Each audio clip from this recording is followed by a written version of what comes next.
قرآن میں بیشتر مقامات میں کلیئر لکھا ہوا ہے کہ کون سے لوگ خسارے میں ہیں۔ خسارے کا مطلب نقصان میں، وہ نقصان صرف اس دنیا میں نہیں بلکہ وہ جو ابدی زندگی آخرت کی، اس میں بھی وہ ہمیشہ نقصان میں رہیں گے۔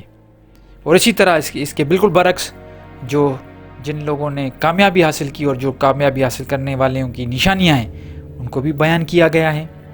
آج میں آپ کو وہ آیت بتاؤں گا جس آیت میں بالکل کلیئر کٹ ایک جامع طور پہ بتایا گیا ہے کہ کون سے لوگ خسارے میں ہیں۔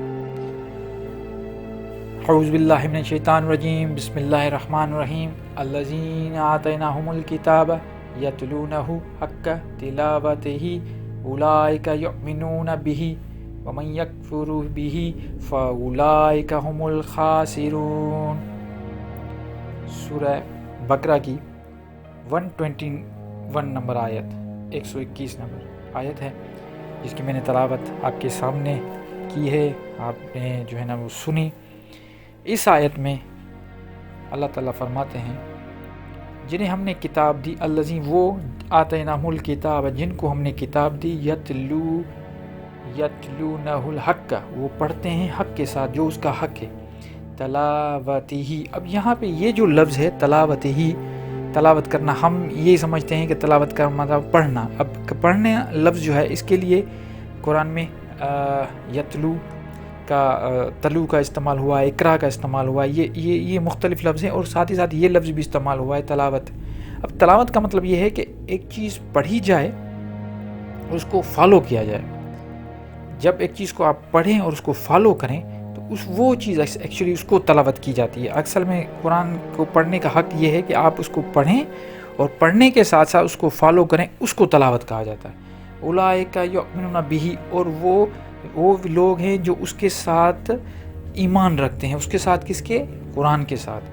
ومن یکفر بہ، اور جو اس کے ساتھ کفر کرتے ہیں، انکار کرتے ہیں، چھپاتے ہیں، فاولئک ھم الخاسرون، وہی لوگ ہیں جو خسارے میں۔ اب یہاں پہ خسارے میں کون لوگ ہیں؟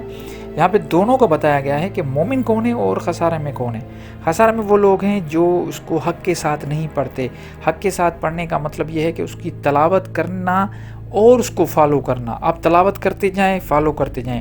اب لوگ سمجھتے ہیں کہ اس کو مطلب کوئی اگر پڑھ رہا ہے اس کو آپ پیچھے اس کو فالو کر رہے ہیں، وہی چیز دہرا رہے ہیں، ریپیٹیشن کر رہے ہیں، اس کو تلاوت کہا جاتا ہے۔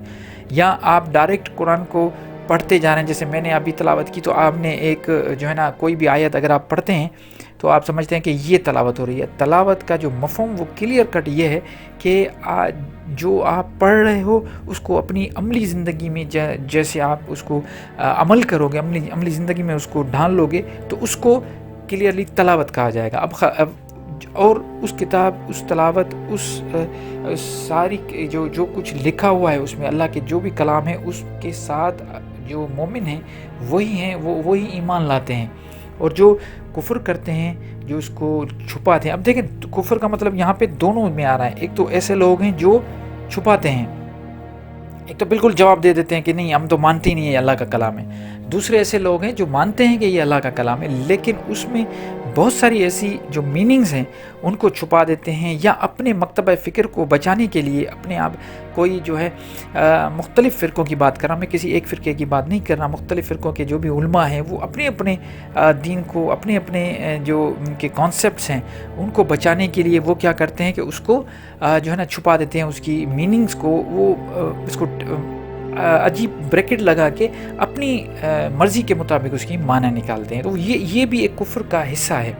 تو خسارے میں وہ ہیں جو کفر کرتے ہیں، تو ہمیں کفر نہیں کرنا چاہیے، بالکل اس کے برعکس کیا کرنا چاہیے، ہمیں تلاوت کرنی چاہیے، اس کو فالو کرنا چاہیے جو کچھ لکھا ہوا ہے۔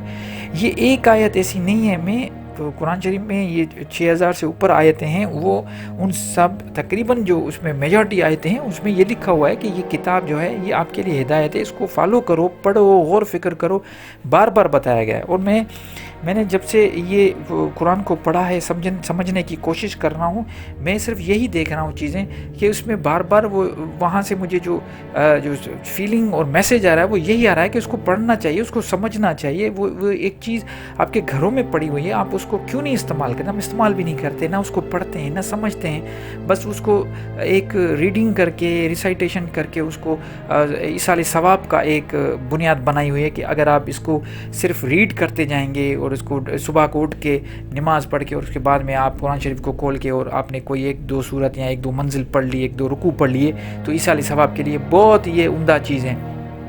دیکھیں، ایک چیز شفا بنی ہوئی ہے، ایک چیز ہدایت ہے، ایک چیز برہان ہے، سلطان ہے، جب فرقان ہے، یہ ساری چیزیں آپ کے سامنے پڑی ہوئی ہیں، تو اس کو آپ صرف اور صرف ریڈ کر کے کچھ نہیں حاصل کر سکتے۔ آپ کو تلاوت کرنی ہے، آپ اس کو سمجھنا ہے، آپ کو اس کو فالو کرنا ہے، ایک ایک چیز سمجھیں۔